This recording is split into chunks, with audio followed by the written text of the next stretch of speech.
ನಮಸ್ತೆ. ಇವತ್ತು ಶುಕ್ರವಾರ. ನಾನಿವತ್ತು ಹಾಕ್ತಾ ಇರೋದು ಗುರುವಾರದ ವ್ಲಾಗ್. ನಾನೊಂದು ಯುನೀಕ್ ರೆಸಿಪಿ ಮಾಡಿದ್ದೆ. ಅದು ಸ್ಪ್ರಿಂಗ್ ಆನಿಯನ್ನ ಯೂಸ್ ಮಾಡಿಕೊಂಡು ಬುರ್ಜಿ ಮಾಡಿದ್ದೆ. ಸ್ಪ್ರಿಂಗ್ ಆನಿಯನ್ ತುಂಬ ನಮ್ಮ ಅತ್ತೆ ಮನೆಯಿಂದ ಕೊಟ್ಟು ಕಳಿಸಿದ್ರು. ಅಂದರೆ ನಮ್ಮ ಅಪ್ಪನ ಅಕ್ಕನ ಮನೆಯಲ್ಲಿ ನಮ್ಮ ಮನೆ ಹತ್ರನೇ ಇರೋದು.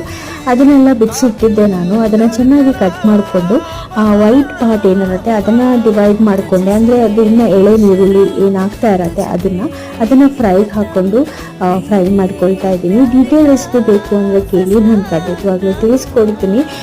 ತುಂಬ ಬೇಗ ನಾನು ಈ ರೆಸಿಪಿ ಮಾಡ್ತಾ ಇದ್ದೀನಿ. ಬಟ್ ಇಲ್ಲಿ ನಿಮಗೆ ಫಾಸ್ಟ್ ಫಾರ್ವರ್ಡ್ ಆಗಿ ತೋರಿಸ್ತಿದ್ದೀನಿ ಅಷ್ಟೇ. ಮೊಟ್ಟೆ ಹಾಕ್ಕೊಂಡು ಬುರ್ಜಿ ಥರ ಮಾಡಿಕೊಂಡ್ರೆ ತುಂಬ ಚೆನ್ನಾಗಿರತ್ತೆ.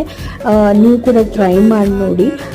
ಈ ಉತ್ತರ ಕರ್ನಾಟಕದವರು ಇದನ್ನೆಲ್ಲ ಮಾಡ್ತಾರೆ ಜಾಸ್ತಿ ಅನ್ನೋದು ನನಗೆ ಗೊತ್ತಾಯಿತು.